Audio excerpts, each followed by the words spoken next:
Bonjour et bonsoir, chers amis. Moi, c'est l'aigle de Kolwezi, le grand Sayambo. Me voici devant vous pour encore une fois échanger les idées, passer en revue l'actualité de la République démocratique du Congo et bien sûr des autres pays d'Afrique et pourquoi pas du monde. Mais le centre de notre réflexion sera, comme d'habitude, la République démocratique du Congo. Aujourd'hui, c'est le 10 avril 2024. Le 10 avril 2024. Et le titre de ma vidéo d'aujourd'hui, c'est « Les USA, ou bien les États-Unis, veulent conquérir le bassin du Congo à travers les mercenaires Tutsis. » Les États-Unis veulent conquérir le bassin du Congo à travers les mercenaires Tutsis. C'est quelque chose qui est en train d'arriver petit à petit. Mais malheureusement, nous avons des autorités, des politiciens bantous dans la région des Grands Lacs et en Afrique centrale qui n'ont pas encore compris cette histoire. Ils se disent politiciens, ils sont là pour leurs propres intérêts, mais je ne sais pas pourquoi ils sont là. Ils n'utilisent pas leur pouvoir et c'est ça l'inconvénient. C'est pour cela on les appelle en politique ces imbéciles qui nous gouvernent. Quand vous avez des imbéciles à la tête du pays, les imbéciles qui vous gouvernent, comprenez, vous n'allez pas réussir en quoi que ce soit. Lisez ce livre, vous allez comprendre, c'est normal. Dans beaucoup de pays du monde, si vous avez la malchance d'avoir des imbéciles qui vous gouvernent, vous aurez des problèmes. Alors, pourquoi je le dis? Un Congolais normal le sait.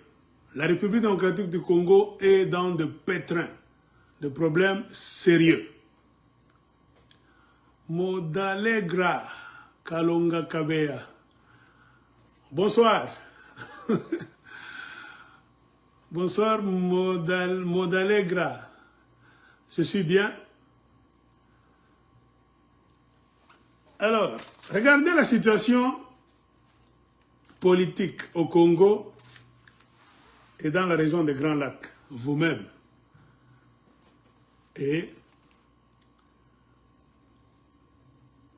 donc, dites-vous, commençons par le Congo, la situation dans laquelle se trouve le Congo. Le pays est en guerre. Une guerre qui n'est pas la nôtre, une guerre importée du Rwanda.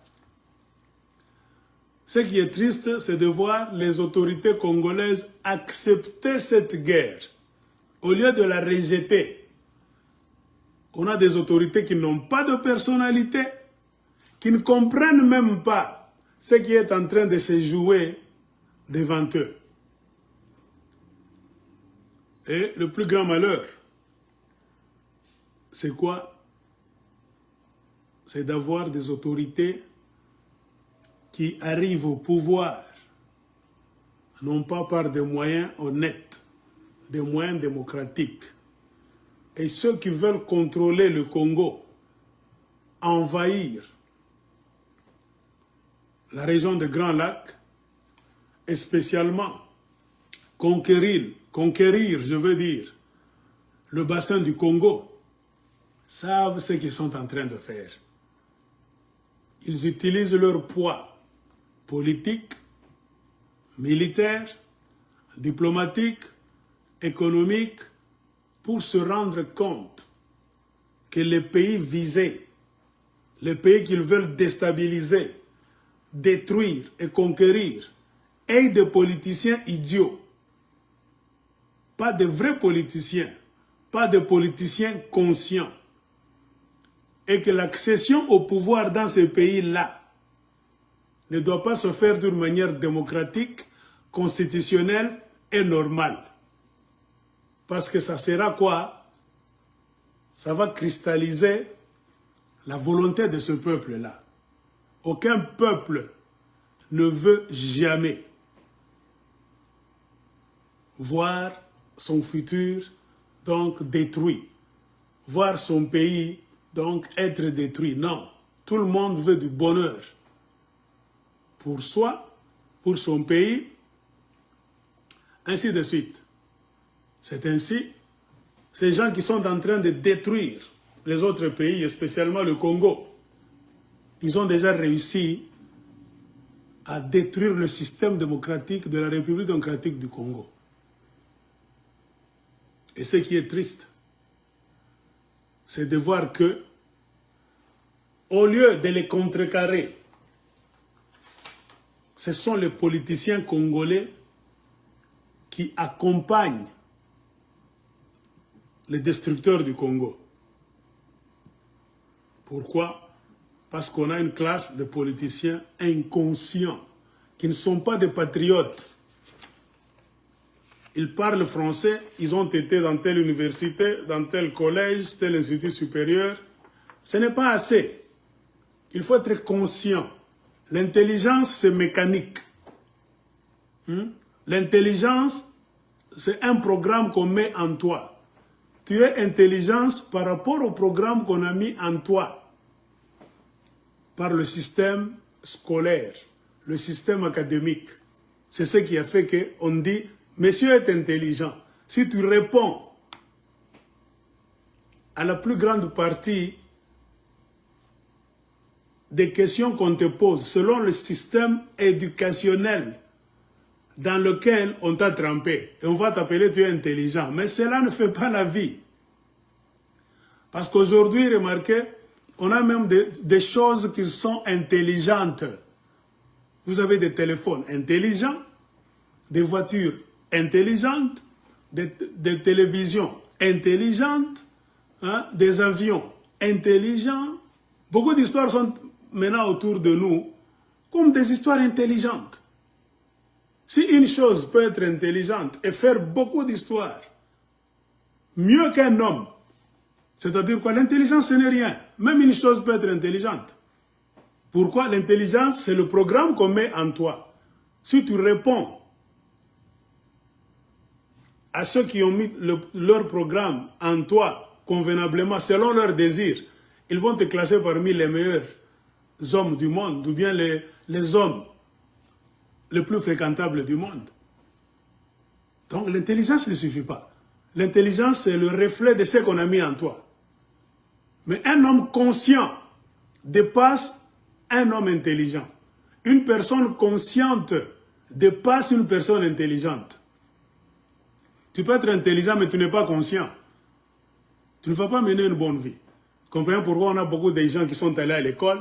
On a mis en eux des programmes scolaires, académiques. Ils ont réussi à répondre à des questions selon les examinateurs qui ont mis ce programme en eux. Ces examinateurs-là les ont qualifiés comme des docteurs, de ceci, des ingénieurs, des professeurs. Mais ces gens-là ont du mal à mener une bonne vie. Il est docteur en médecine, ingénieur, je ne sais pas, en métallurgie, ingénieur des mines, mais il mène une mauvaise vie. Il ne réussit pas dans la vie. Il a des problèmes qu'il ne résout pas. Sa maison est détruite. Hein? Il ne paye pas le minerval de ses enfants. Il va s'enivrer. Il fuit devant ses responsabilités. Mais il est docteur. C'est pour vous dire, ce qu'on a mis dans sa tête, c'est un programme mécanique seulement. Mais au-dessus de ça, il faut être conscient, sage, pour mener une bonne vie. C'est ce que nous demandons de nos politiciens. Beaucoup de politiciens dans le monde, surtout en Afrique, et spécialement au Congo, ce sont des gens qui ont des airs, des hommes intelligents, mais ne sont pas conscients. C'est-à-dire, leur être est encore endormi pour connaître ce qui se passe autour d'eux, pour lire les événements, lire le signe des temps, dialoguer avec les gens, comprendre ce qu'on ne leur dit pas, voir ce qu'on ne leur montre pas, se projeter dans l'avenir, rentrer dans le passé pour revenir au présent, lire les événements au pays, en dehors du pays, au niveau de la région, de l'Afrique, le monde entier. Qu'est-ce qui se dit? Si ta conscience est éveillée, tu n'as pas besoin de voyager. Parce que ta conscience voyage et voyagera. Tu vas commencer à pénétrer le monde, pénétrer l'esprit des gens, lire leurs pensées. Et mener une bonne vie, une vie de sagesse. Et nos ancêtres étaient comme ça. Ils ne sont pas allés dans des universités de Paris, Sorbonne, Londres, Angleterre, tout ça que vous allez nous présenter aujourd'hui. Mais ils ont bâti des empires, des royaumes, des chefferies et beaucoup d'histoires. Quand l'homme blanc est venu, il s'est étonné de voir nos ancêtres qui étaient sages. Ils avaient leurs tribunaux, ils avaient un système social propre à eux. Ils savaient régler leurs propres problèmes eux-mêmes. L'homme blanc est arrivé comme ça. Il a témoigné que j'ai rencontré des gens qui étaient civilisés à leur manière. Ils connaissaient Dieu. Ils réglaient leurs problèmes eux-mêmes. C'était la civilisation africaine. Vous comprenez? C'est ça. Mais avec le temps, l'homme blanc, malin qu'il a toujours été, n'a pas arrêté son programme de conquête. Il vient conquérir le monde, conquérir les Noirs, les Congolais. Et la meilleure façon de vous conquérir, c'est de faire tout pour vous imbéciliser d'abord. À l'intérieur et à l'extérieur. On vous donne un Dieu. Parce que vous devez faire avec leur Dieu. Il faut vous arracher votre Dieu pour vous donner un nouveau Dieu. Vous arrachez vos coutumes pour vous donner de nouvelles coutumes. Vous arrachez votre civilisation pour vous donner une nouvelle civilisation. Vous arrachez ce qui a fait de vous ce que vous êtes. Pour commencer à vous pomper quelque chose de nouveau afin de vous mater. Donc le blanc est venu, il a créé un autre univers. Il fallait d'abord nous ôter, nous faire sortir de notre univers. Là, ils nous ont rencontrés pour nous créer, nous construire son univers à lui.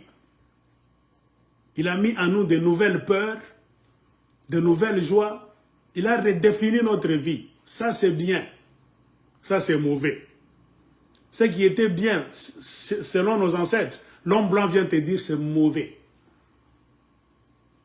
Difficile à croire, mais avec le temps, les gens ont commencé à abandonner leurs coutumes, que c'est satanique, c'est mauvais. Parce que l'homme blanc a dit ce qui est bien, c'est ça. Aujourd'hui, qu'est-ce qu'on est en train de nous dire? L'homosexualité, c'est bien, c'est le droit de l'homme. LGBTQ. Les gens se battent pour être homosexuels et lesbiennes. C'est un droit. Or, dans nos sociétés, on connaissait toutes ces histoires par nos ancêtres. Et ils n'aimaient pas ça. C'était parmi les tabous, les choses à bannir de la société.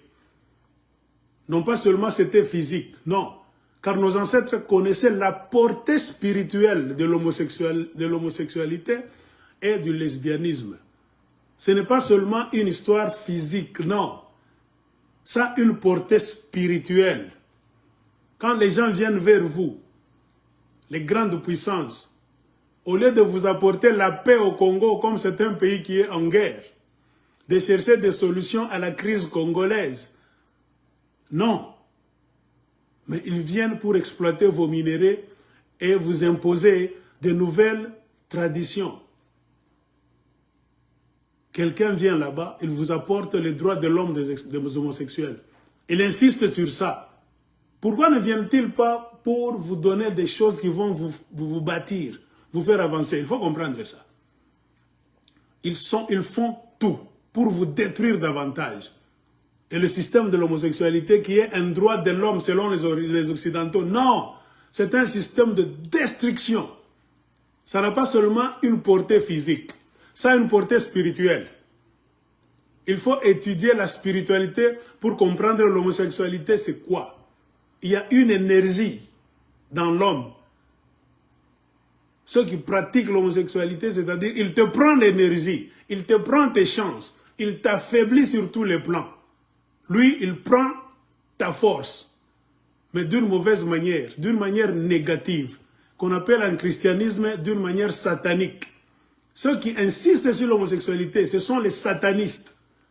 C'est eux qui affaiblissent les hommes autour d'eux, les pays autour d'eux, qui viennent même vous détruire, avec même les armes. Remarquez, le monde aujourd'hui est tellement méchant. Et le programme de l'homosexualité, ça fait partie de la méchanceté. Donc, diminution de pouvoir. Ils savent très bien cette histoire. Ce n'est pas une histoire à encourager. Mais pourquoi ils encouragent ça? Ils en font un droit de l'homme. C'est pour vous détruire spirituellement. Quand vous êtes détruit, vous êtes foutu, même votre pays n'ira nulle part. Eux maintenant viendront pour vous prendre ce qu'ils veulent prendre. Donc c'est une histoire, on peut discuter de cela. On a des choses à vous dire. Mais notre sujet, c'est de démontrer comment les États-Unis d'Amérique sont à la conquête du bassin du Congo à travers les mercenaires Tutsis. Et c'est ça même le motif de la guerre que nous avons au Congo. Ce sont les Américains en première position qui veulent s'emparer du bassin du Congo, de la région des Grands Lacs, que ça devienne une propriété privée des Américains. S'ils viennent comme ça, le monde entier va s'alarmer. Vous allez les qualifier de conquérants. C'est une conquête donc soft, douce, conquête moderne. Ils utilisent de nouvelles méthodes, mais en faisant toujours les mêmes histoires qu'ils ont toujours faites. C'est ça leur tradition. Pendant l'esclavage, l'esclavagisme, ils venaient comme ça. Ils vous prennent, ils vous mettent les chaînes, ils vous tuent, tout ça. C'était la mode en ce temps-là. La cruauté physique directe. Après cela, il y a eu la colonisation. Ils sont venus maintenant, au lieu de vous prendre l'esclavage pour vous amener chez eux. La colonisation, c'est eux qui sont venus maintenant chez vous, soi-disant habiter avec vous. Donc c'est un esclavage en douceur. Deuxième étape. C'est-à-dire vous contrôlez maintenant sur votre terre. Vous gérez chez vous.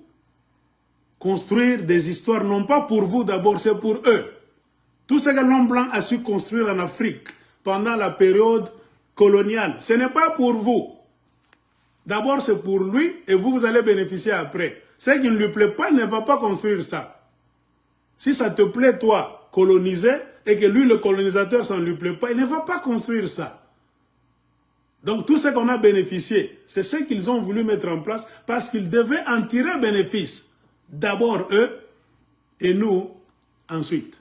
L'électricité, c'est pour eux, pour qu'ils puissent voir convenablement, utiliser des machines, exploiter vos terres, créer des engins, tout ça d'abord. Vous allez en bénéficier après, parce qu'ils ont besoin de vous, que vous soyez en bonne santé. On ne peut pas utiliser des gens qui travaillent pour vous s'ils sont en mauvaise santé.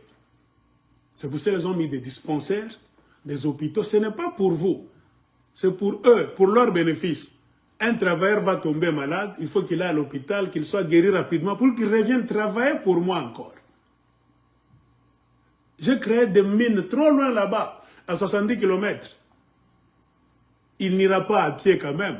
Mettons le moyen de transport pour les transporter rapidement. Ils vont travailler pour nous, tout ça. Ça, ce sont des petits exemples. Donc, tout est mis en place, non pas pour nous, pour eux d'abord. j'ai parlé de l'esclavage. On vous prend, on vous amène dans une contrée lointaine. Le colonialisme. Eux viennent vous gérer sur vos propres terres et s'emparer du titre de vos terres, du droit sur vos terres. Il y a eu les indépendances partout en Afrique. Ils sont partis sans partir. Ils sont partis sur papier, mais dans la réalité, ils nous ont mis des militaires au pouvoir. Remarquez, en Afrique, c'était la période des présidents en uniforme. Ils ont tué. Remarquez, pendant la période des indépendances, presque tous les pays d'Afrique ont pleuré leur père des indépendances, qui étaient tous presque, si pas tous, la majorité était assassinée. Et qui a pris le pouvoir? Des hommes en uniforme, qui travaillent pour qui? Non pas pour nous, mais pour les Blancs. Cette histoire a pris fin à la fin des années 1990. Ils ont amené la démocratie. Conférence nationale souveraine dans beaucoup de pays. Soi-disant, c'est la période de la démocratie. Et quand les Noirs s'asseyent maintenant pour démocratiser leur pays, ils ont encore eu peur. Il fallait déranger ça. Ils revenaient encore vers les mêmes dictateurs pour leur dire de déranger les conférences nationales souveraines. C'est un peu partout.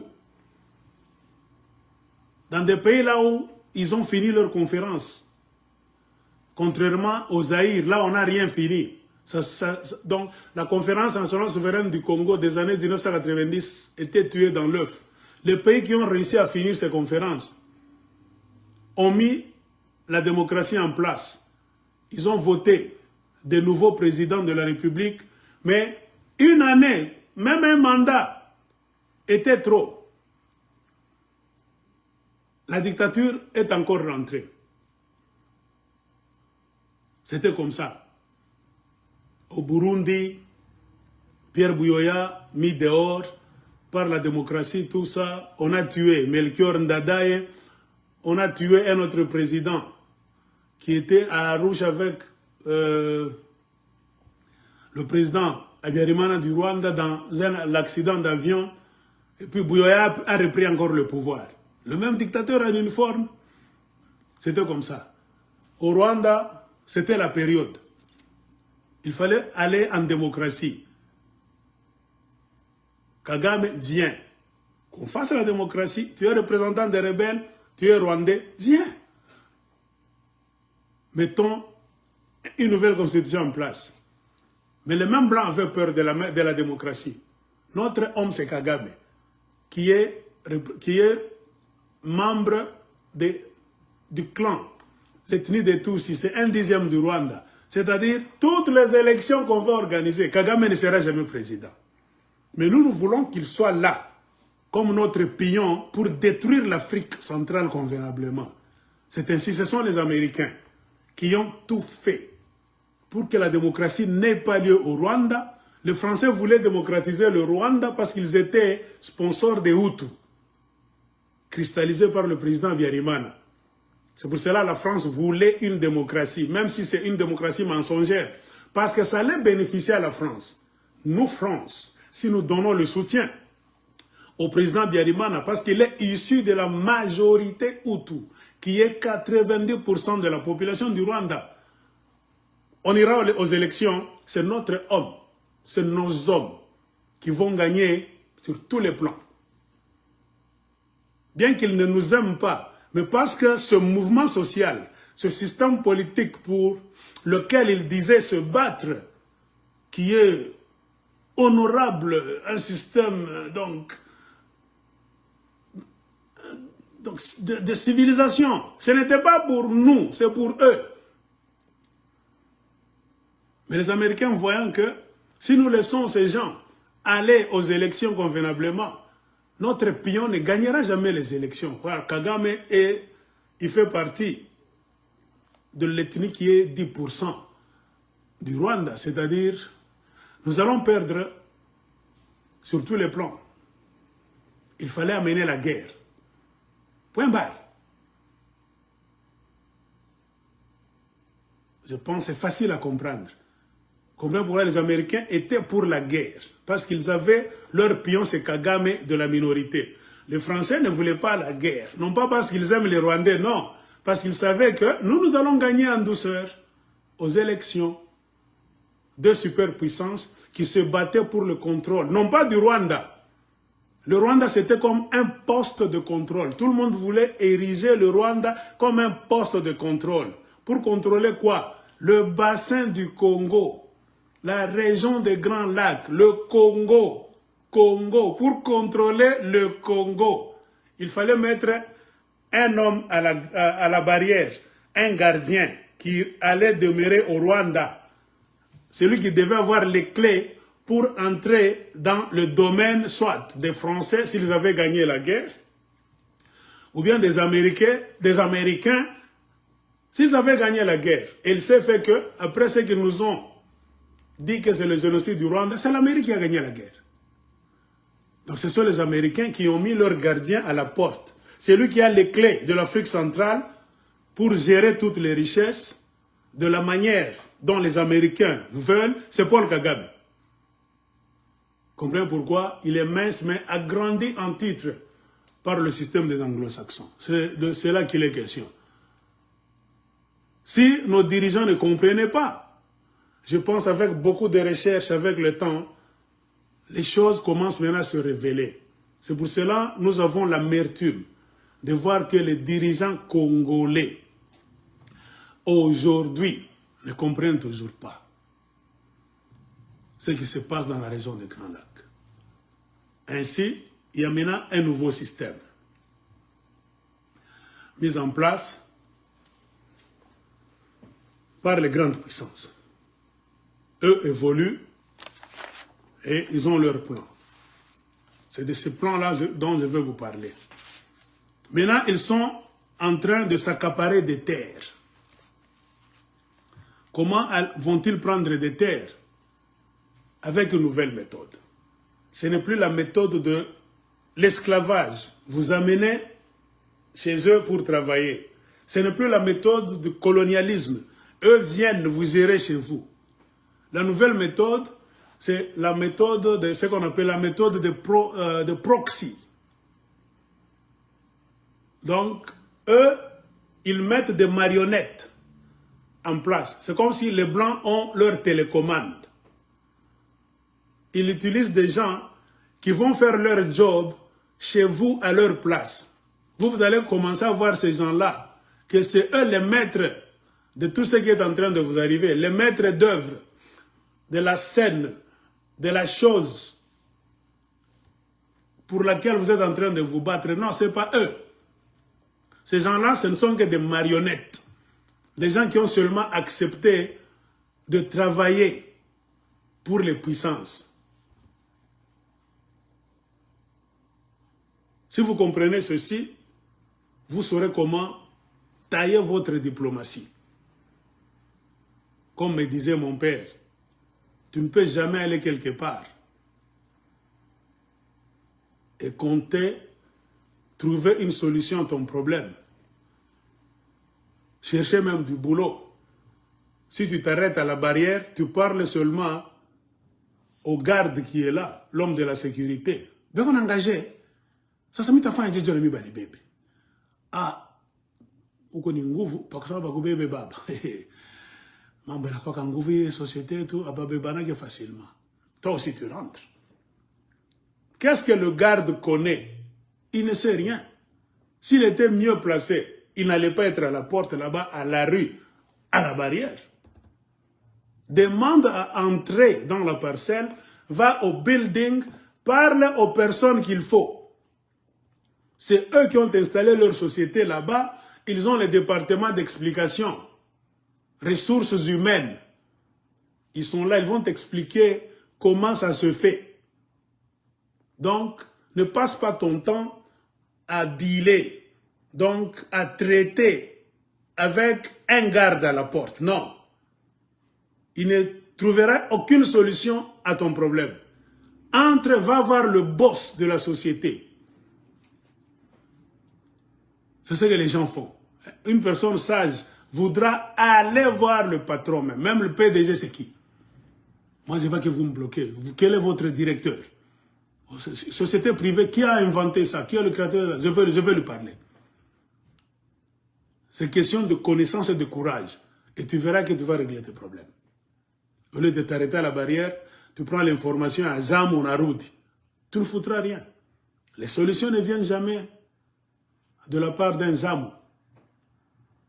C'est ce qu'on est en train de faire au Congo.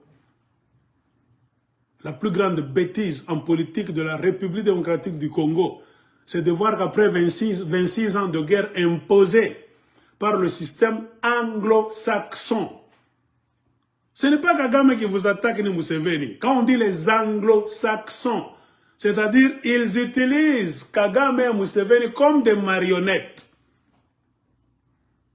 Et voir un politicien congolais, des politiciens congolais faire le tour du monde, aller s'asseoir chaque fois, pendant beaucoup d'années, avec Museveni, avec Paul Kagame, la rencontre de Lusaka, rencontre de Sun City, rencontre d'Addis Abeba, rencontre de Luanda, rencontre de Burundi, rencontre d'Arusha, rencontre de Kigali.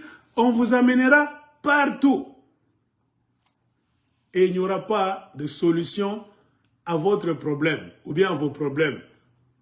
Et acceptez d'être trimballé pendant beaucoup d'années. Vous allez à des rencontres qui ne produisent rien.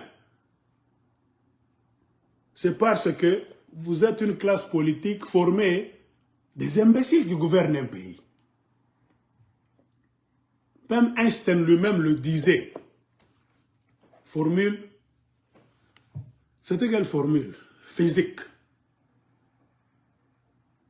Tu ne peux jamais utiliser une même méthode. La méthode, tu sais très bien que c'est celle qui te fait toujours tomber, qui te fait échouer. Mais tu continues à utiliser cette même méthode pour la 1e fois, mais en espérant que cette fois-ci, tu vas trouver un résultat différent. Non. Même les lois de la physique sont contre. C'est ce que Einstein disait quand il faisait ses expériences physiques dans des laboratoires. S'il utilise une méthode une fois, 2 fois, il fait ses calculs là-bas, projection, tout ça, ça donne un résultat négatif. Il ne va plus utiliser cette méthode encore, non. Et qu'est-ce qu'il a dit? Il faut être un imbécile. Einstein a utilisé le mot imbécile. Je n'insulte personne. Einstein a dit même clairement, il faut être un imbécile. Tu es dans ton laboratoire, tu sais que cette méthode, je l'ai utilisée 2 ou 3 fois, mais ça m'a donné un résultat négatif en physique, mais pour la 4e fois, tu reviens encore. Utilisant cette même méthode qui t'a fait échouer 3 fois, mais par la foi, tu crois que cette fois-ci, cette méthode va donner une réponse positive. Einstein t'appelle, tu es un imbécile. Il faut être imbécile pour recourir aux mêmes méthodes au pluriel qui te font tomber chaque fois et compter seulement par la foi que cette fois-ci, nous allons réussir. C'est ce que André Santini appelle même en politique. Beaucoup de politiciens utilisant toujours les mêmes méthodes. Donc, rencontrant les mêmes personnalités politiques, voulant régler le même problème, 1 fois, 2 fois, en rencontrant les mêmes personnes, qui les trimballent dans les mêmes lieux, en discutant des mêmes problèmes. Mais eux comptent trouver la solution. Oh, vite à Congo, tout aïcha. Bitumba Congo et Kostila cette fois-ci, toujours ça là-bas est fort. Vous rencontrez qui? Les mêmes personnes. Les Kagame. Vous rencontrez toujours Kagame, vous rencontrez toujours Museveni, on vous amène toujours aux mêmes endroits, avec la même rhétorique, le même discours. Les Banyamulenge, les Tutsis sont en insécurité, et tout ça. Malgré que vous sachiez très bien que le Rwanda c'est un pays pauvre, l'Ouganda c'est un pays pauvre. Kagame à lui seul ne peut jamais même faire une guerre de 24 heures. Car le Rwanda d'abord n'aura pas une forte armée pour faire face à la République démocratique du Congo. Même les Américains eux-mêmes le savent. Mais en tant que politicien congolais, tu vas toujours rencontrer Kagame. Toujours le même discours. En politique, on t'appelle, tu es un imbécile politique. C'est-à-dire, toi, tu traites avec les gardes. Zamu, Kagame ni Zamu américain en Afrique centrale. Vous connaissez là où se trouve l'Amérique. Vous connaissez là où se trouve l'Angleterre. Les anglo-saxons, c'est qui? C'est les Américains en tête, suivis des Canadiens, des Anglais, des Britanniques, les Australiens. La Belgique fait partie des anglo-saxons. L'Allemagne aussi. Pourquoi ne pas mettre en place un corps diplomatique? Dire que nous avons assez souffert. On a beaucoup fait tuer les Congolais. Parce qu'on ne savait pas. On croit que Kagame était un homme sérieux, c'est lui qui chapeautait toutes choses. Non, Kagame c'est une marionnette. Allez voir le boss dans le grand building, dans le HR, ou bien chercher le patron qui a créé cette compagnie-là. Ce système de mafia en Afrique centrale, région des Grands Lacs, c'est un système américain d'abord.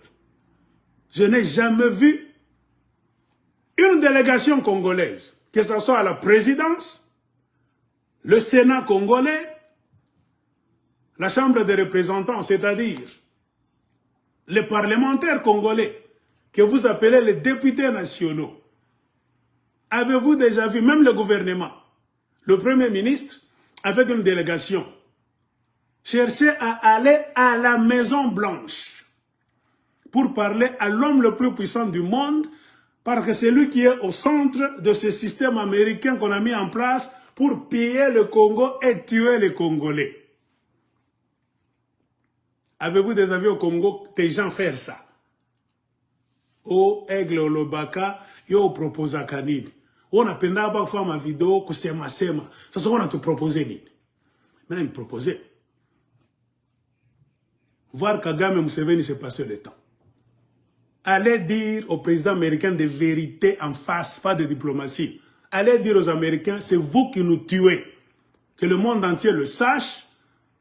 Ils seront gênés, ils vont laisser. Regardez au Niger, Burkina Faso, Mali, ils ont pointé la France comme ça. Toka. Les Nigériens sont allés même trop loin. Ils ont chassé l'Amérique, superpuissance. Ils ont fermé la base militaire du Niger. Funga Bazia comme Tok. Mutuwe Rama Monjo Ba Mungu. L'Amérique a plié sa queue. Si les Nigériens le font, les Maliens sont en train de le faire. Le Burkinabé est en train de chasser la puissance colonisatrice qui est la France. Ne me dites pas, oh, on a sema chijuku m'Amérique, chaque kala tukule. Oh, on a sema du combat. Bongo. Ils sont au pouvoir. Moi, je ne suis pas au pouvoir.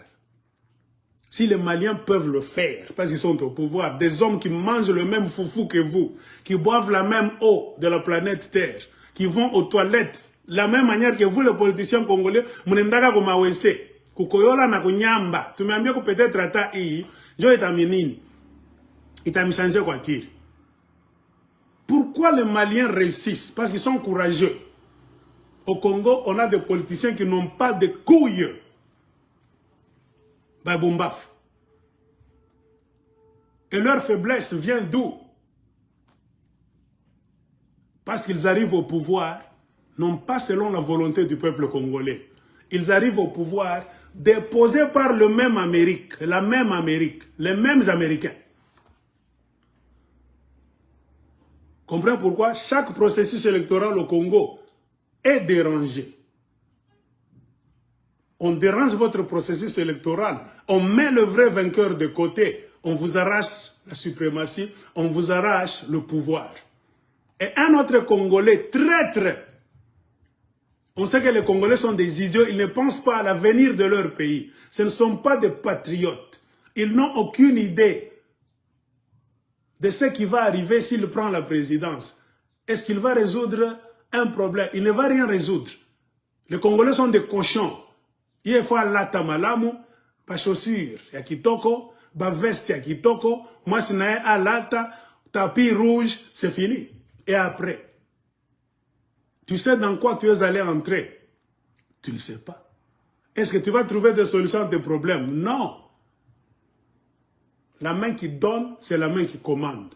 La main qui t'a fabriqué, c'est la main qui peut te détruire n'importe quand. Et ce n'est pas un John Numbi ou bien un Corneille Nangaa, non, c'est les États-Unis d'Amérique. La meilleure façon de ne pas te retrouver sur le chemin des États-Unis d'Amérique, le monde a évolué.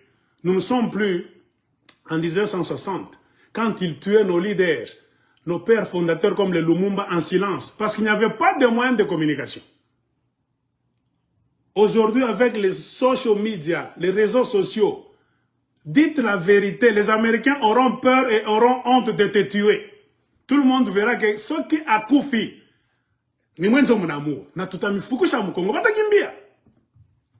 on a vu des pays comme des Somalie chasser les Américains, Barakimbi.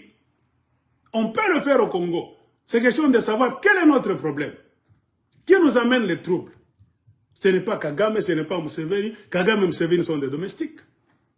Prenez le courage, allez voir le président américain, qui que ce soit, Joe Biden, que ce soit Donald Trump, allez le voir, il n'est pas Dieu. Voilà la diplomatie à la Sayambo. Moi, à votre place, je ne mâche pas les mots. Je ne peux jamais m'asseoir avec Kagame. Je ne me tairai jamais. Et surtout quand j'ai le pouvoir. C'est-à-dire, nous on a loupé moi Ivi. Batanyongo Pabot. Là où il faut sauver ton pays, on ne négocie pas. Là où il faut rendre justice à ton peuple, sauver l'avenir de ton pays. Il y a un président américain qui disait, là où il faut, quand on est à la poursuite de la justice, et de la vérité, et du droit, qu'est-ce qu'il disait? Il finissait sa phrase d'une bonne manière. Bon, il disait, l'extrémisme est recommandé. L'extrémisme n'a pas de problème. Donc celui qui veut la vérité, la justice, sauver son peuple, tu es extrémiste dans le droit de ton peuple. C'est-à-dire que tu ne négocies avec personne quand il s'agit du droit de ton peuple. Personne ne peut te condamner. Mais ne sois pas extrémiste dans le mal. Toi, tu es extrémiste pour détruire. Comme d'autres personnes, ils sont des extrémistes dans le monde pour détruire les pays d'autrui. Comme Kagame. Kagame, c'est un extrémiste qui détruit. Il ne collabore avec personne parce que il est sous les pieds de Washington.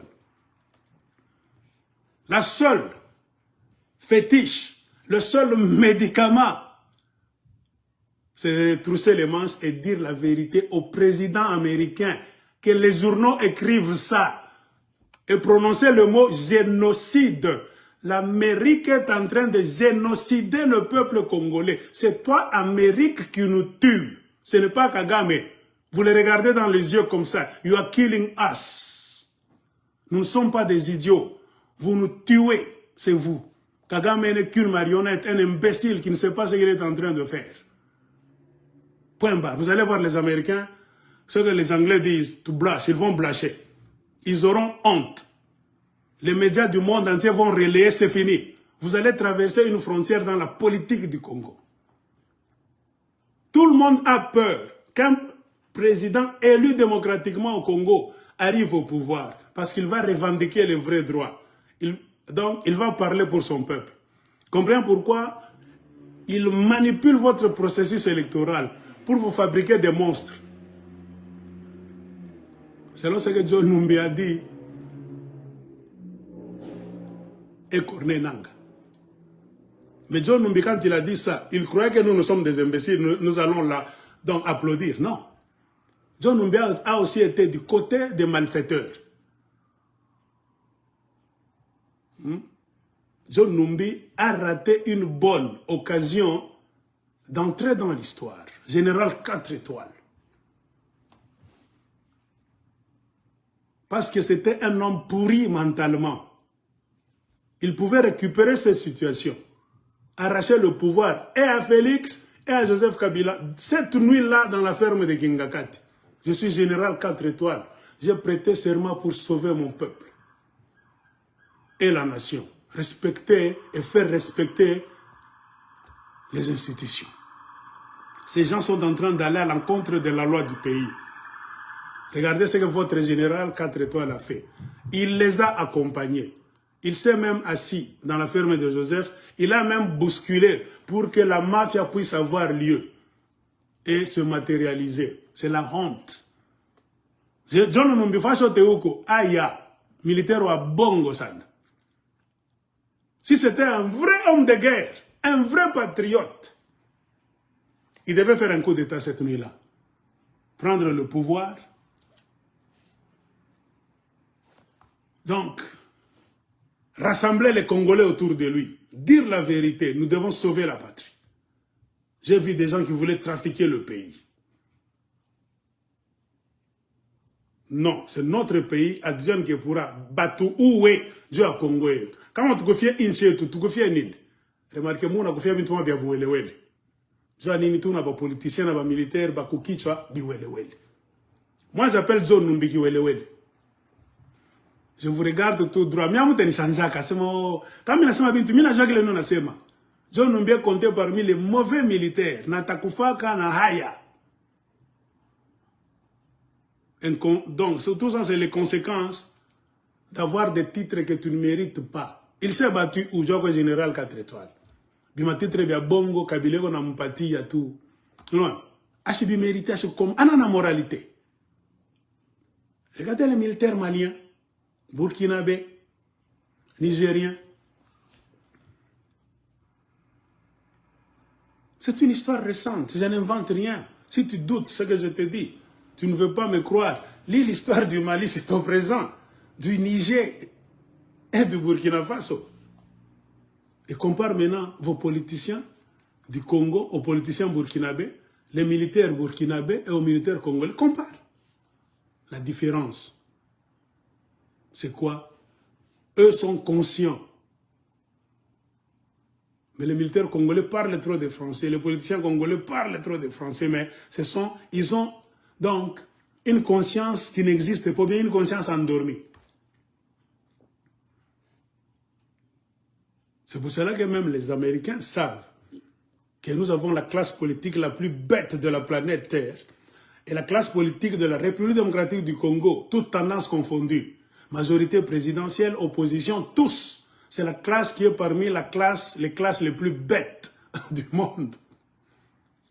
Parce que ça, on est en train de vous faire au Congo. Mukini yenu, Rwandais wa mapacho, Anatana Mukanda, Mususu, des gens qui n'étaient pas circoncis il n'y a pas longtemps, qui venaient au Congo dans la saleté, chercher du boulot au Kivu, Bari Menjo Bakourie. Banazele Kupita, Munto Tanska, Rwandais, Banavasa Banto Kabaïna. Parce qu'on a la classe politique au Congo la plus bête de l'histoire. Je le reprends sans mâcher mes mots, je suis clair sur ce point. Je suis en train de parler aux États-Unis d'Amérique. Je ne crains personne. Là où il faut les intérêts du Congo, moi j'ai toujours dit, si Tongo pas Muntu, à part Mongo, Bamalaïka na Bankam. J'ai cherché une occasion pour aller voir le président Joe Biden. Je pense une fois je vous ai montré une lettre. Je lui avais écrit une lettre claire décrivant le mal que l'Amérique est en train de faire au Congo. Bah, chaque jour, je vous ai montré une lettre un jour, sa réponse. Oh, on va t'appeler un jour, pour l'instant, tout ça, je n'ai pas voulu tout lire. J'ai essayé de ma façon et j'étais préparé. S'il fallait aller le voir, j'allais faire une équipe des Congolais. On allait partir à la Maison Blanche. Dans mon compte privé, je ne suis pas politicien, moi je suis Congolais d'abord et humaniste. Je n'aurai peur de personne. Vous tuez les Congolais, il n'y a pas de politique.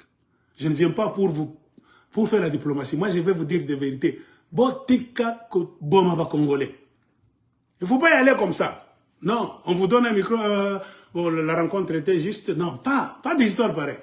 Fini la diplomatie. Quand on tue un peuple, il n'y a plus de diplomatie. Tu tues mon peuple, on tue des millions de Congolais. Tu as toujours l'eau dans la bouche. Honte à vous, politiciens congolais. J'ai écrit à beaucoup de sénateurs la même lettre, le même message adressé au président des États-Unis, même message aux sénateurs les plus proches. Chaque État en Amérique a 2 sénateurs. 50 États en Amérique, nous avons 100 sénateurs. Les 2 sénateurs de l'État où je suis ont reçu le même message. Ils m'ont répondu en balbutiant. Ben on a quoi pas botter les sujets. Je ne suis pas allé, je ne suis pas parti comme ça. J'ai dit l'Amérique tue. Point barre. C'est ça la vérité. Amenez vos services, la CIA, FBI. Moi, je m'en fous. J'aime tonaka kila mtafuta kwa mdono saba Kongole kumbe wanachanaka. Bota wakwenda kubulaya, kuria bukari na kufanya mabetizi. J'étais prévenu l'État riche. Bana ni sola. Joe Biden a ni sola, ba sénateur bote ba 2, républicain na démocrate. Oh, nous savons ce qui se passe dans votre pays. Nous allons voir, c'est notre effort. L'Amérique est en train de voir comment... L'Amérique est en train de voir quoi? C'est l'Amérique qui fait tout ça. Si vous voulez savoir le contenu de ce que j'ai écrit dans la lettre, j'ai fait une vidéo. Plaidoyer pour le Grand Congo, je pense. Hein? Plaidoyer pour le Grand Congo. C'est le message qui était dans la lettre. Une idée m'est venue il y a 3 ans. J'ai fait une vidéo en lisant cette même lettre. Donc textuellement, mot par mot, ce que j'ai écrit au président Joe Biden, c'est ce que j'ai écrit aux 2 sénateurs de l'État où je suis.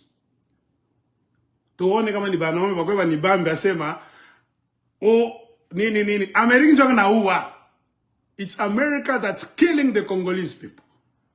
Vous avez déçu le peuple congolais. À chaque tournant de l'histoire de l'humanité, le Congo a toujours été utilisé par les puissances, notamment les États-Unis, pour son confort. Si vous êtes devenu une grande puissance, c'est parce que vous êtes venu chez nous voler l'uranium, avec lequel vous avez fait la bombe atomique. Ça fait des États-Unis la grande puissance. Et en retour, vous avez donné quoi au Congo? Rien. C'est écrit dans la lettre. Vous utilisez aujourd'hui le Rwanda et l'Ouganda pour tuer les Congolais. C'était écrit dans ma lettre. Je vais dans ma lettre en Kimbia. Les 2 sénateurs ont lu les lettres. Ils ont fui. À quoi moment ma réponse? Je demande que vous puissiez me recevoir au Sénat, ou bien à la Chambre des représentants, ou bien aidez-moi à arriver à la Maison Blanche pour parler dans une rencontre face à face avec le président des États-Unis. C'était ça, mon message dans la lettre. Donc je ne fais pas des histoires pour dire non, non, moi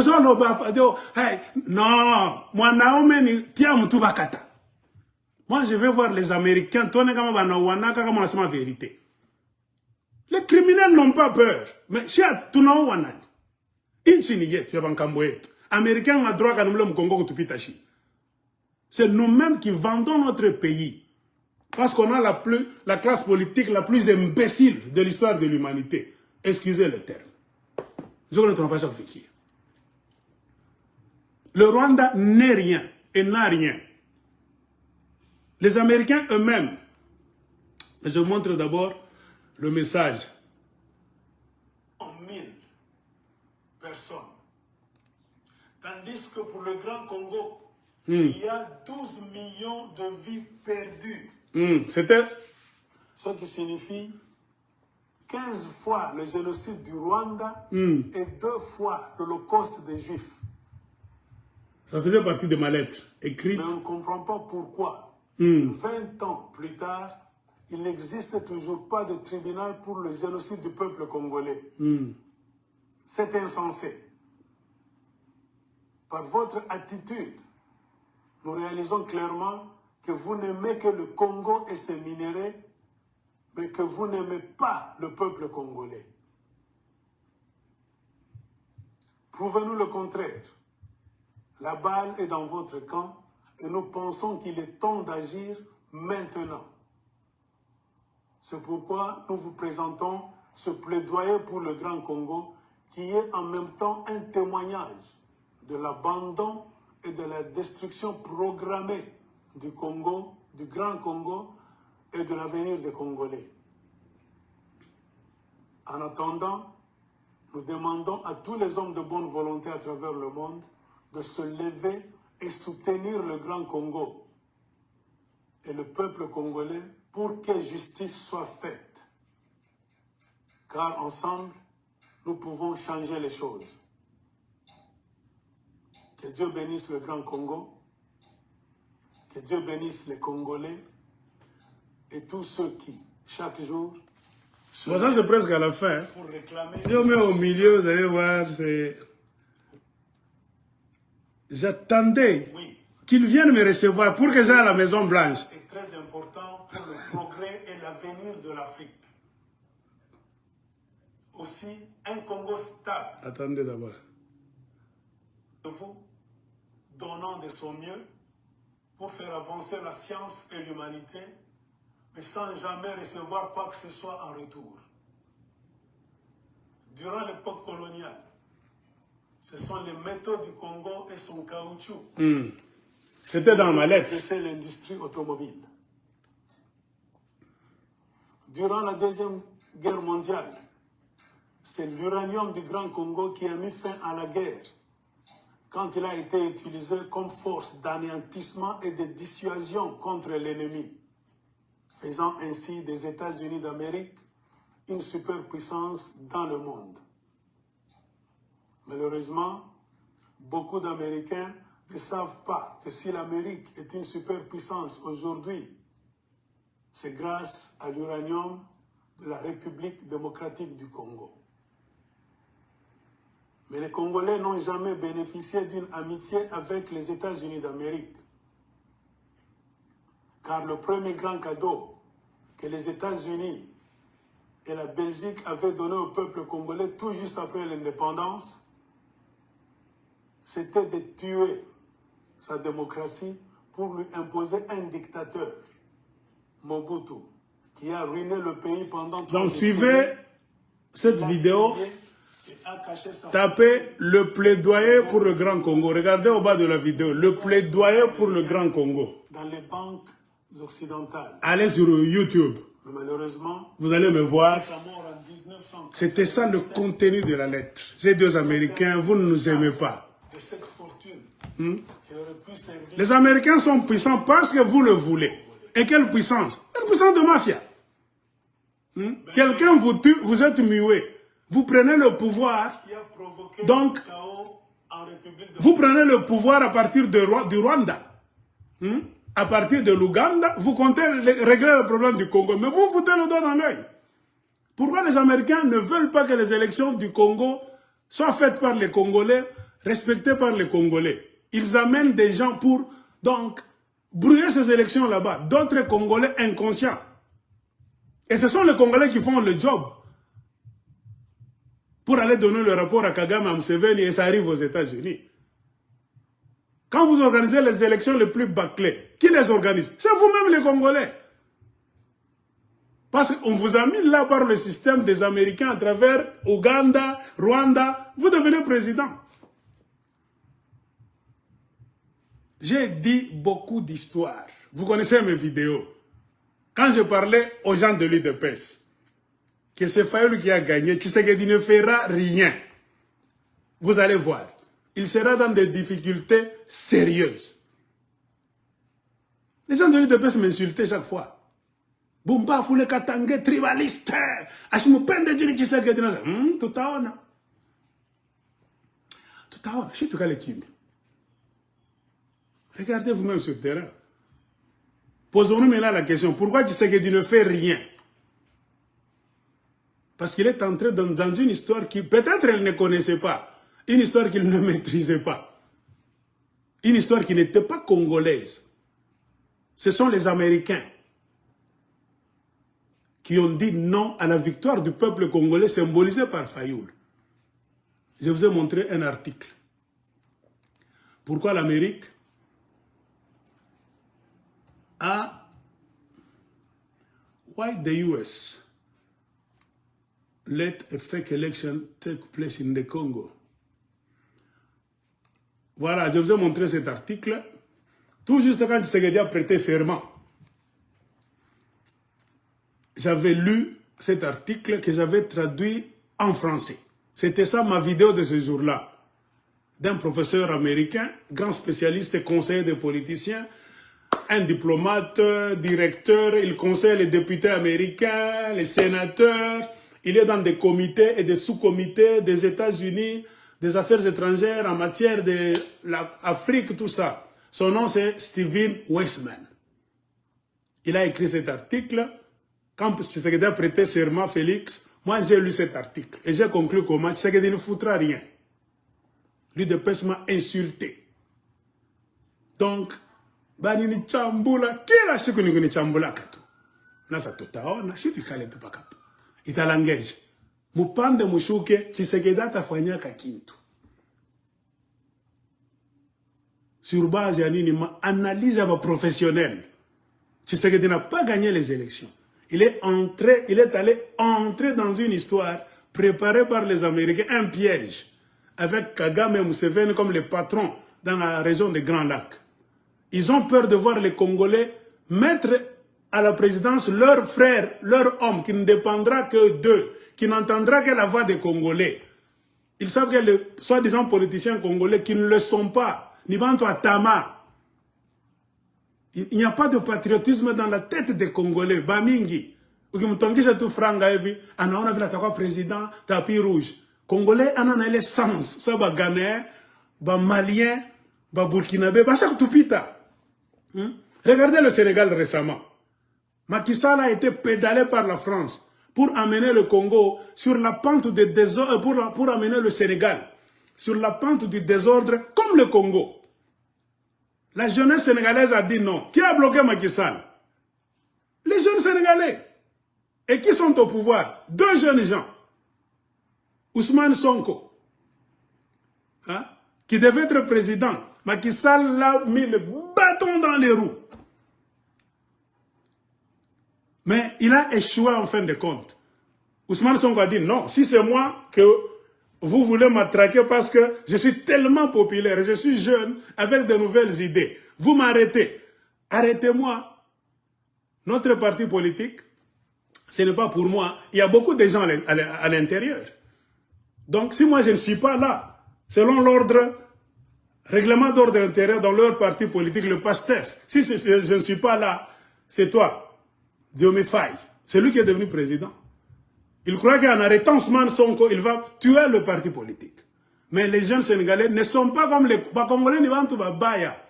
Un Congolais, quand il fait son parti politique, c'est pour lui. S'il meurt, le parti politique meurt. S'il est emprisonné par le pouvoir de Kinshasa, il ne va pas tolérer que son adjoint, l'adjoint de l'adjoint, troisième personnalité, quatrième personnalité dans le parti politique puisse prendre le relais. Les Congolais les Congolais sont tellement égoïstes. Quand vous arrêtez le président du parti politique, même si le parti politique est puissant, c'est fini, ça meurt. À partir de Makala, ce président du parti politique de l'opposition ne va jamais tolérer que son adjoint, ou bien l'adjoint de son adjoint, puisse continuer les choses pendant qu'on m'arrête moi, c'est pour le bien de nous tous. Non! Un parti politique, c'est un bien de famille. Les Sénégalais n'ont pas agi comme ça. Ousmane Sonko, le grand boss, l'homme le plus puissant qui faisait trembler Macky Sall. Macky Sall lui a mis les bâtons dans les roues, mensonge. Donc, tout ça, les gens sénégalais ont dit niet. Vouloir ou pas, Macky Sall, tu dois partir. Sonko a dit, ok, arrêtez-moi. Mais si moi je ne suis pas là, c'est le monsieur d'aujourd'hui qui est devenu président. Macky Sall était fatigué. Il était obligé d'aller libérer ces deux gens-là, après avoir mis Sonko hors jeu. L'autre là n'avait aucun succès. Un inconnu là, tout calme, tout doux, qui n'était pas populaire. La pression des Sénégalais, la pression des églises du Sénégal, la pression des mosquées, les imams, ont fait que on va libérer le type. Pour le Sénégal, tout a chôme. Il a accepté de les libérer. Pourquoi? Macky Sall a cru réussir son coup. Moi, je ne voulais pas que Sonko devienne président. J'ai tout fait. Il ne sera plus candidat. C'est fini. L'autre est là, son ami est moins populaire. Ça peut donner des points à mon dauphin. Sonko est sorti. Une semaine avant les élections, on libère quelqu'un. On libère Sonko et son ami, Diome Faye. Une semaine, 7 jours avant les élections. Tout ça, c'était calcul politique. Ils sont sortis comme ça. Ils n'ont pas discuté comme les Congolais Bamité Mamabé. Tu ne peux jamais arrêter Félix Tshisekedi, il est en prison. Est-ce que quelqu'un d'autre va prendre le relais dans l'île de Pest? Non! C'est une secte.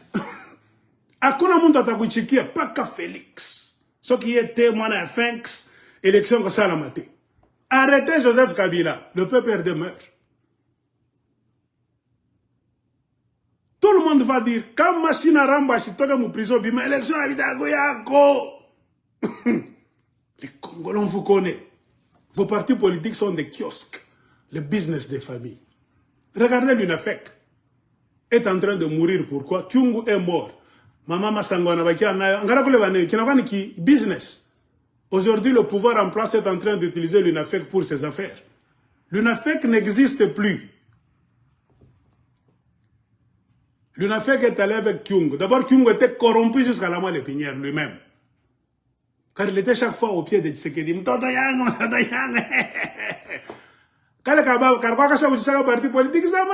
Moi, j'ai fait une vidéo, j'ai dit que Kyungu Kashagoudi c'est l'UNAFEC. L'UNAFEC, c'est l'UDPS au Katanga. Les partis politiques, vous me donnez raison. Ni Aboukari, Sasabama, Sangou, Batoto, Kyungu, bien utiliser l'UNAFEC. Il n'a pas ça tout ni capital, Baba Warbachani ni business. On prend les enfants de Kyungu, la veuve de Kyungu, on leur donne des postes là-bas au Katanga et à Kinshasa. Pourquoi faire? Ils n'ont aucun programme de société dans la tête. Ils n'ont aucun projet. Ils ne sont pas charismatiques. Ils n'ont jamais ouvert la bouche pour plaider pour les Katangais, même le reste des Congolais. Ils ne savent rien. Vous avez les gens comme les Azou, un voyou. Voyou tout moi, Ivi, Ayok Somana Kwandik. Et on a posté un gouvernement, une affaire. Vous comptez voir quoi? Ma parti politique a bon voyou. Mais avec les Sénégalais, ce n'était pas comme ça. Règlement d'ordre intérieur, tu ne vas pas nous arrêter, nous tous. C'est comme pendant la guerre. Les militaires se suivent. Si celui qui est devant toi meurt, toi automatiquement tu prends le relais. Si on tue le deuxième commandant, le troisième, tu prends le relais. C'est comme ça avec un parti politique. Et vous donnez des grades selon votre charisme. Quand Masaya Mwanangou Katale au Kesh au prison, on ne sait jamais. Combat politique ni combat à Boucha Foussan. Batani piégé, ni, kama miem banani funga nkamba. Ouais, automatiquement, moi, bote ou n'jana pas pita. Quand on va pika shiba 2, ou le maman n'jana pas pita. La chibote tout soutenir, il faut attendre un ordre. Les Sénégalais ont fait ça. On a libéré Ousmane Sonko et son ami là-bas à une semaine des élections. Ousmane Sonko n'a pas fait trop de bruit. Si c'était un Congolais, il n'y a pas de parti politique à IBB, non? Ousmane Sonko est membre du parti politique. On l'a écarté de la course à la présidence. Qu'est-ce qu'il a fait dans 7 jours? Il a dit, voici l'homme, mon ami. C'est lui le candidat. Sa victoire, c'est notre victoire à tous. Sonko a fait le peu de jours qui étaient restés. Il a fait campagne pour son ami, qui était tout juste là, un inconnu, sans charisme. Même quand vous le regardez, il n'a pas de charisme. Tout ce qu'il dit et tout ce qu'il fait, c'est Sonko, le géomètre, le stratège, le créateur de l'idéologie de Pastef. Il n'a pas été égoïste comme les politiciens congolais de masse que nous voyons. Ils ont gagné. La preuve en est que, c'est parce qu'il y a trop de vidéos. Quand ils ont gagné, qu'est-ce que les Sénégalais disaient? Merci Sonko, merci Sonko. C'est-à-dire, c'est Sonko qui a fabriqué ce type. Ce type est là. Parce que Sonko l'a voulu. Le parti, c'est pour Sonko. Bloqué, il a laissé à son ami. Il a battu campagne pour son ami. Son ami a gagné. C'est tout le parti qui gagne. C'est la jeunesse sénégalaise qui gagne. Macky Sall était obligé de dire à la France, Il n'y a pas moyen. Les jeunes Sénégalais sont tellement clairs, avancés, très conscients. Pas comme les jeunes Congolais. Ngara Mouna Imbian. Chinarambo! Fachi! Kabila a vendu la République démocratique du Congo avec Joe Lumbi, avec Corneille Nangaa, à Kingakat. Mais jusqu'à aujourd'hui, il y a des Congolais, spécialement des Katangais. Pour eux, Joseph Kabila reste un modèle jusqu'à X temps. Boulogi. John Numbi, on critiquait John Numbi, on a Katanga, Kasai. Non, John Numbi, pour moi, selon moi, ce n'est même pas militaire. John Numbi, c'était un truand, un bandit en tenue militaire. Il n'a même pas étudié les cours qu'on donne aux vrais militaires républicains. La preuve en est que John Numbi pouvait sauver la République cette nuit-là, la nuit de Kingakati. On peut même tourner un film, la nuit de Kingakati. S'il était malin, John Numbi, intelligent, non pas même intelligent, s'il était conscient des enjeux qui se faisaient là-bas, il pouvait sauver le Congo. Il devait être tellement célèbre, il devait être au pouvoir. Pas, tu prends le pouvoir. Transition de 3 ans. Tu écoutes le peuple congolais, qu'est-ce que vous dites? La Constitution a changé, l'article, tout a changé. On a tellement ma province, on a bâton encore général. Face au Tonapita, John Numbi, on a tout sauvé. Les Américains vont te regarder et ils auront peur. Les Américains tuent en silence. Quand vous signez des accords que nous ne connaissons pas, tu ne dis rien. Tu mens au peuple congolais. Tu ne dis même pas que ce sont les Américains qui m'ont mis au pouvoir. Tu nous mens. C'est pourquoi remarquez le discours des politiciens congolais, ce ne sont que des mensonges. Parce qu'ils signent beaucoup d'histoires en secret. Ils arrivent au pouvoir non pas selon la volonté du peuple congolais, mais selon la volonté des Américains qui envoient Kagame Museveni pour imposer des présidents au Congo. Et quelqu'un qui arrive au pouvoir par la volonté des Américains à travers Kagame, il ne vous dira jamais la vérité. C'est-à-dire que ce sont les politiciens congolais qui accompagnent la destruction de leur pays eux-mêmes. Qui détruit le Congo? Ce sont les Congolais eux-mêmes. Il y avait moyen d'arrêter cette hémorragie si on avait des politiciens honnêtes, conscients et durs, fermes. Mais la Qatar. Le Congo, on a marre. Le Congo est riche. Si l'Amérique était riche, vous n'allez pas venir ici chez nous, nous tuer et faire vos manigances. C'est-à-dire vous êtes pauvres. C'est nous qui vous rendons riches. Ce sont les richesses de l'Afrique, spécialement du Congo, qui vous rendent riches. Si vous êtes riche américain, pourquoi ne pas vous asseoir chez vous aux États-Unis? Quand vous tenez à venir nous déranger, jusqu'à nous tuer même, pour chercher à mettre en place un système de mafia, imposer les dirigeants à la tête du Congo, c'est-à-dire vous êtes pauvres.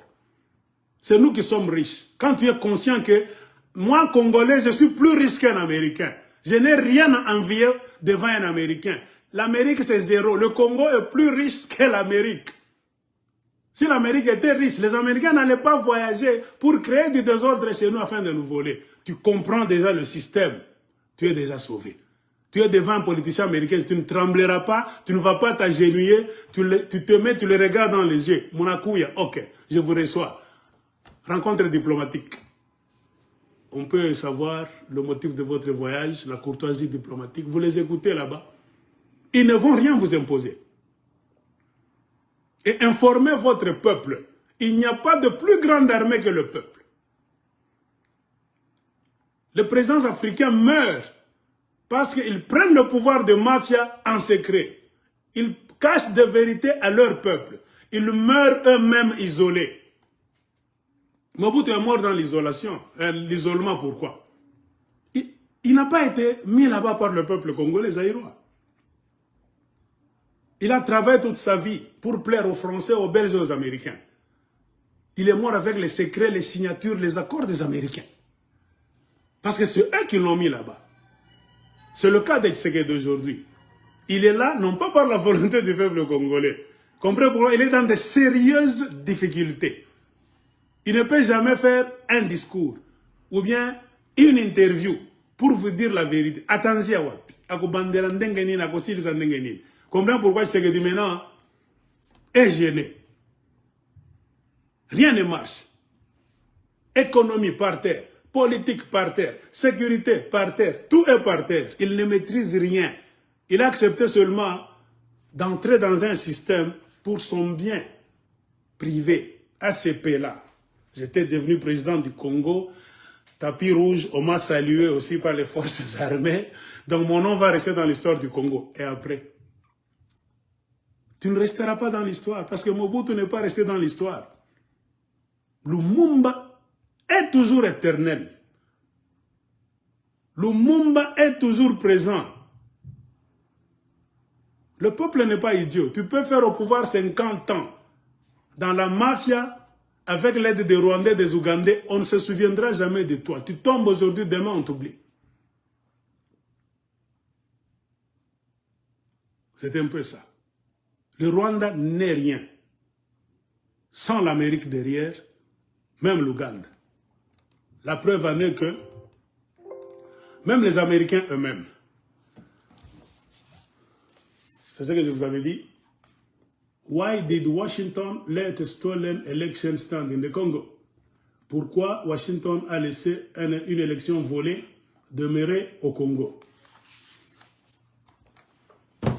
Voilà maintenant ce que les spécialistes occidentaux eux-mêmes disent.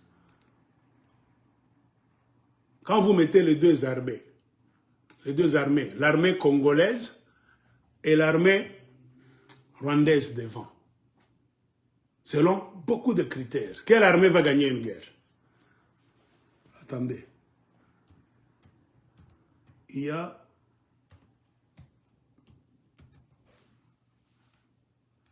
un organisme qui donne le rapport des armées.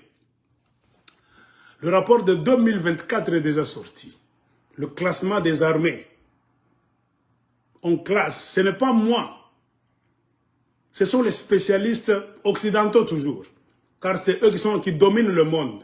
Ils connaissent les critères. Ils peuvent regarder votre armée. Ils ont des spécialistes qui viennent visiter vos armées, coopération militaire, tout ça. Ils connaissent combien de chars de combat vous avez, combien de roquettes vous avez, votre armée composée de combien d'hommes. Vous manquez quoi? Vous avez quoi? Vous avez quel budget en place? Quand vous votez votre budget de l'année, les spécialistes du monde entier, y compris les Américains, savent qu'avec cet argent là-bas, vous ne foutrez rien. Écoutons, je n'ai pas encore visité le rapport de 2024. C'est déjà sorti. Global Firepower 2024. World Military Strength Ranking. La force militaire. Donc la classification des forces militaires dans le monde. Voyons le Congo et le Rwanda. Le rapport de 2024. C'est ce site. Global Firepower 2024. Hein? La puissance de feu globale, ou bien la puissance de feu mondiale de l'année 2024. Puissance de feu parce que les armées sont là pour faire le feu, pour se battre. C'est eux qui classent les armées du monde. Vous allez voir la classe du Congo et du Rwanda selon le bouton que vous cliquez. Vous pouvez cliquer le classement mondial. Le Congo est classé comme 40e armée au monde aujourd'hui. Et le Rwanda comme 40e armée. Vous pouvez classer selon le continent. Vous cliquez sur l'Afrique. Vous allez voir la place qu'occupe l'armée congolaise au monde et l'armée rwandaise au monde. C'est-à-dire, ces deux armées-là ont quoi de spécial et peuvent faire la guerre et qui va gagner selon la vraie vérité. Pas selon la manigance qu'on est en train de vous montrer. Les Congolais ne se battent pas. Parce que les politiciens acceptent de travailler pour Kagame et Museveni. C'est pour cela, chaque fois que les militaires congolais sont au front, c'est Kinshasa qui téléphone. Bon replié. Bon zonganasima. Les militaires n'ont pas de problème. C'est parce que c'est les gens là qui sont au pouvoir et les généraux corrompus, le gouvernement corrompu, la présidence corrompue, le Sénat corrompu, donc tout ça, le Parlement, Assemblée nationale corrompue, toute cette clique des gens travaillent pour les Américains, ils donnent leur rapport à Kagame, à Museveni. Quand ils voient que les militaires commencent à aller à l'encontre de leur accord de Kingakati, les accords secrets, Vous allez gagner une guerre alors que ceux qui ont pris le pouvoir au Congo ont juré que nous allons faire tout pour maintenir le Congo dans un état de faiblesse, pour que vous puissiez voler. Vous comprenez? C'est pour cela, quand tu vois que les militaires congolais commencent à attaquer, ils sont tout près d'entrer au Rwanda. Téléphonez Bango. Bozonga, bon replier. Repli stratégique. Bozonga. Non. Ils vous font tuer inutilement. Regardons maintenant le classement mondial. Il y a l'Asie Pacifique, l'Europe, Middle East, Gulf, United States, Top Powers. Les 5 grandes puissances sont ici. Les États-Unis numéro 1, la Russie numéro 2, la Chine numéro 3, l'Inde numéro 4, la Corée du Sud numéro 5. Regardez. Au-dessus. Maintenant, moi, je cherche le Congo et le Rwanda. Même l'Ouganda. Je vais cliquer. Oh, ils ont changé.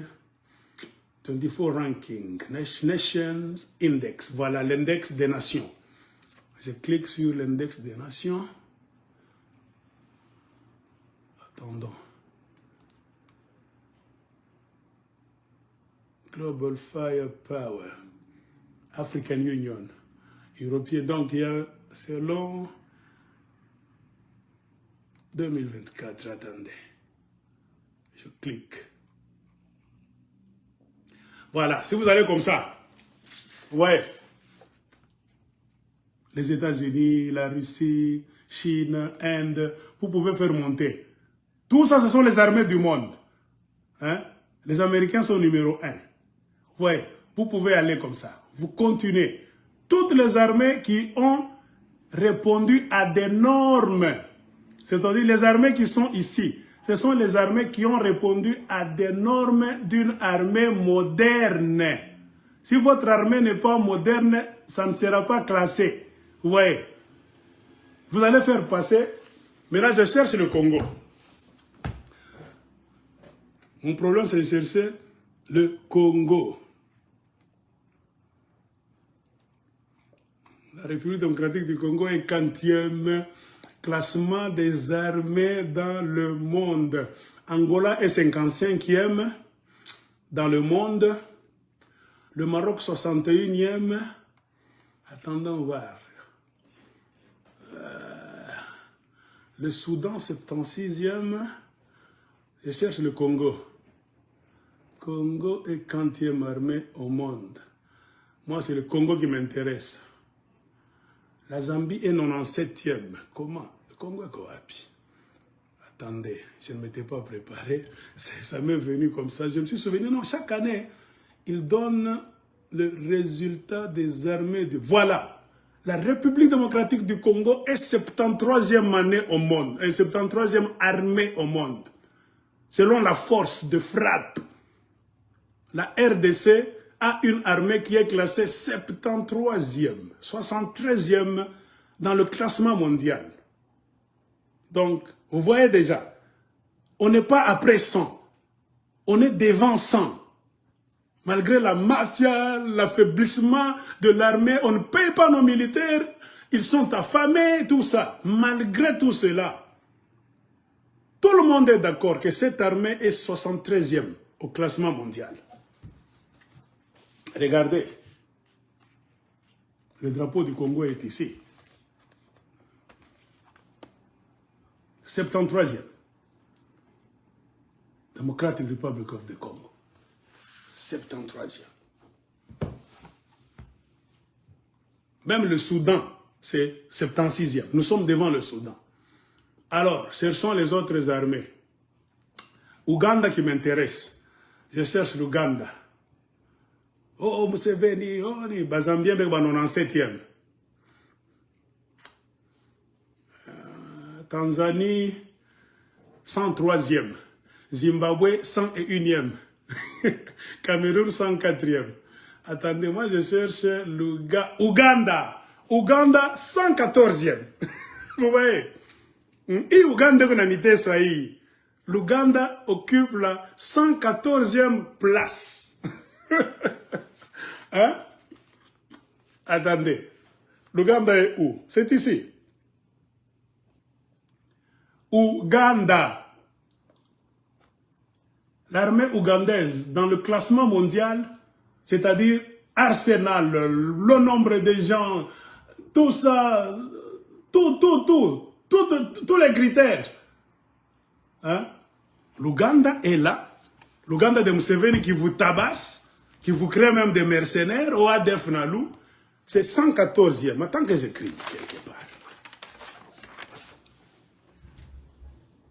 Ouganda, classement mondial. 114e place. On descend. Sud-Soudan, 119e. Nicaragua, 120e. Niger. Le Congo-Brazza, 122e place. Le Congo-Kinshasa, qu'est-ce que j'avais dit? 74e. Hein? 73e.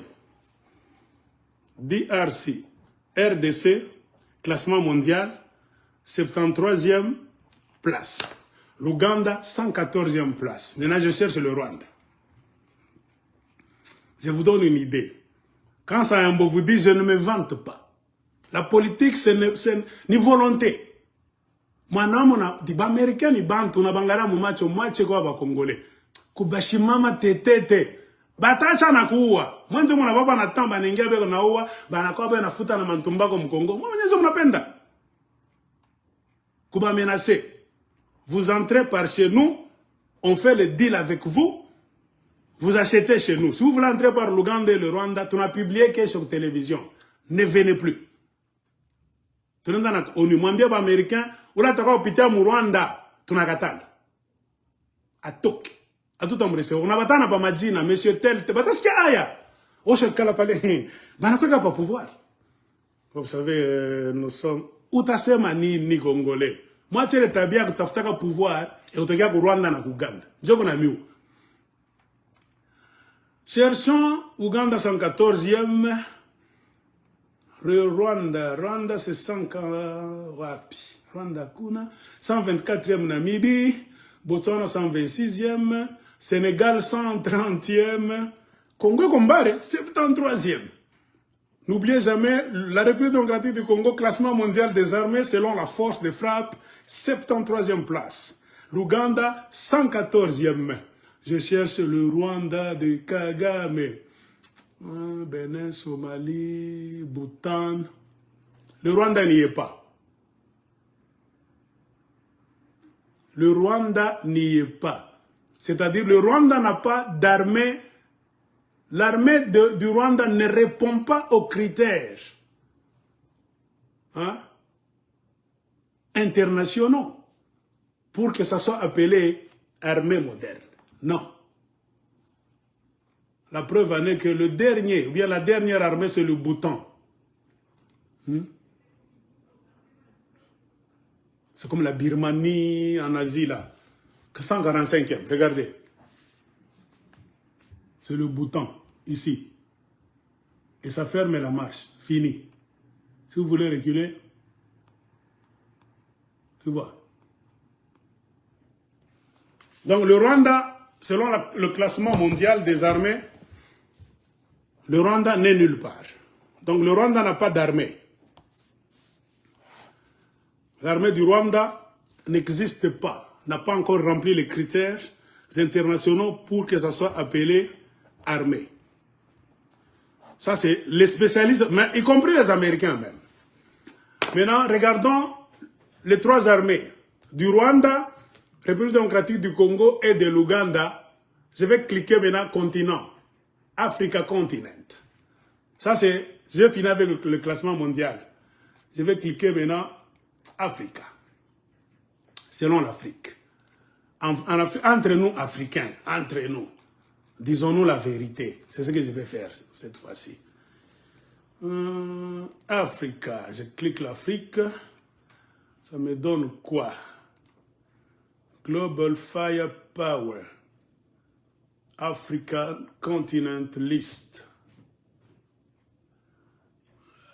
Attendez d'abord.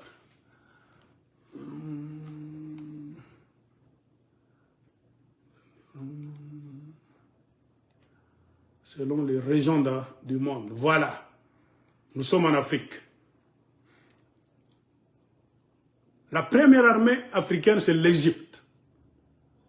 Égypte, Algérie, Afrique du Sud, Nigeria, Éthiopie, Angola 6e. Hein, vous voyez? Égypte, Algérie, Afrique du Sud, Nigeria, Éthiopie, Angola, Maroc. Hein? La première armée, c'est l'armée égyptienne.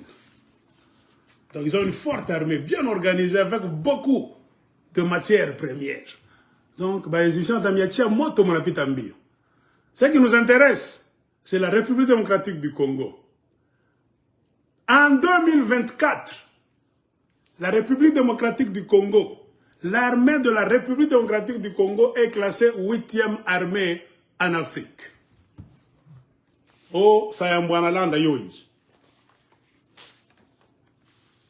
Democratic Republic of the Congo. L'armée congolaise est classée 8e.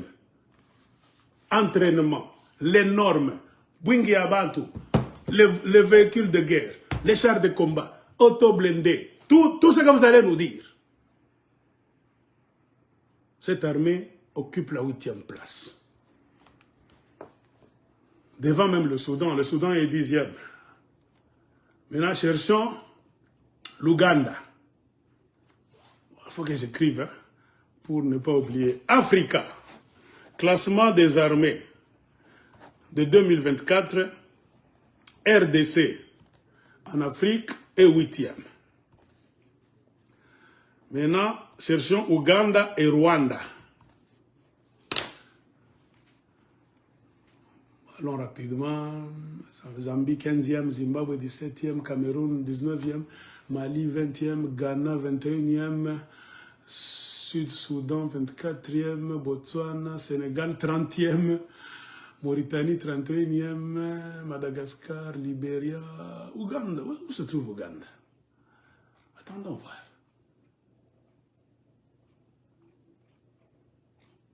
Il n'y a que 38 armées, hein, qui ont répondu aux normes. Je cherche l'Ouganda. Attendons. Donnez-moi du temps. Bien, j'ai mal vu. Soudan, Libye, Kenya, Mozambique, Tchad, Zambie, Zimbabwe, Tanzanie, Cameroun, Mali, Ghana. Ouganda. Ouganda, c'est 22e. Le classement des armées, selon leur puissance de feu, quand vous parlez de l'Afrique, Ouganda occupe la 22e place. Vous êtes là, vous voyez. Ouganda occupe la 22e place en Afrique. Cherchons maintenant le Rwanda. Sénégal 30e, Mauritanie, Gabon, Madagascar, République centrafricaine, Sierra Leone, Libéria, Bénin, Somalie 38e, c'est fini. Il n'y a que 38 armées en Afrique qui ont répondu aux normes des armées. Les autres, le Rwanda n'y est pas. Le classement mondial place l'armée de la République démocratique du Congo à la 73e place, 73e place. L'Ouganda occupe la 114e place, derrière le Congo. Donc, si nous prenons nos calculatrices, nous voulons voir combien de places occupe le Congo devant l'Ouganda. Si l'Ouganda occupe la 114e place et que le Congo occupe la 73e place, le Congo occupe 41 places devant l'Ouganda. Donc les militaires du Congo sont devant l'armée ougandaise. Ils peuvent regarder derrière, 41e place. L'armée d'Ouganda vient derrière. C'est-à-dire quand vous parlez des chars de combat, auto-blindés, le nombre de gens, les pilotes, tout ça, tout ce qu'ils ont. S'ils mettent ça sur la table, la force de frappe, la RDC occupe la 73e place, l'Ouganda 114e place, selon le classement mondial, le Rwanda n'y est pas. Donc c'est une armée de scouts. En Afrique, qu'est-ce qu'on a dit? La RDC occupe la 8e place. Je me souviens, l'année passée, c'était 11e. Donc l'armée du Congo a essayé un peu d'améliorer quelque chose. L'Ouganda en Afrique occupe la 22e place entre Africains. Le Rwanda n'y est pas. Selon le classement des spécialistes en matière balistique, matière des armées. Ce n'est pas mon problème. Alors je pose la question. Pourquoi une armée qui n'existe pas, une armée du Rwanda qui n'est classée nulle part, et sur le plan international, et sur le plan africain, mais cette armée-là attaque le Congo, est en train de prendre des villes et des villages, l'armée du Congo est en train de reculer, ils sont prêts, les Rwandais là-bas, à prendre Goma qui va tomber d'ici peu. Est-ce que cette histoire là-bas, ça a un sens? Ça n'a pas de sens. C'est-à-dire, il y a un ça ne va pas. Et je suis ici pour vous parler de ce ça ne va pas là. C'est-à-dire, ce ne sont pas les Rwandais qui font cette guerre. C'est ça le ça ne va pas. Ce ne sont pas les Ougandais qui nous attaquent. Nous avons tout. Sur le plan international, nous occupons la 73e place, l'Ouganda 114e. Donc nous sommes 141 places devant l'Ouganda. Sur le plan de l'Afrique, notre armée occupe la 8e place. L'armée d'Ouganda occupe la 22e place. Donc nous sommes 14. Il y a 14 places devant l'Ouganda en Afrique. 41 places devant l'Ouganda. Donc l'armée ougandaise peut battre l'armée rwandaise. C'est une petite armée. Une armée des Tutsis qui sont 1/10 de la population rwandaise. Et Kagame a mono-ethnicisé son armée. C'est une armée Tutsi. Pour garder son pouvoir. Vous comprenez là d'où vient le problème aussi. Malgré cela, le Rwanda c'est un tout petit pays. C'est une tâche. C'est comme une sous-province de la République démocratique du Congo. Le Rwanda c'est comme la ville de Kinshasa. Imaginez dans la ville de Kinshasa, vous allez faire une armée de combien de gens? Hein? Vous allez faire une armée de combien de gens? C'est un petit pays. Alors le job que le Rwanda fait en Afrique centrale, c'est ce qui nous inquiète. C'est de là qu'on voit et ça ne va pas. Et j'ai dit, je suis ici pour parler de ce ça ne va pas. Et le ça ne va pas là, c'est quoi? Ce sont les Américains qui sont en train de faire tout ce que vous êtes en train de voir en Afrique centrale. Dans leur programme de quoi? C'est ça même le titre de ma vidéo. Les Américains veulent conquérir le bassin du Congo à travers les mercenaires Tutsis.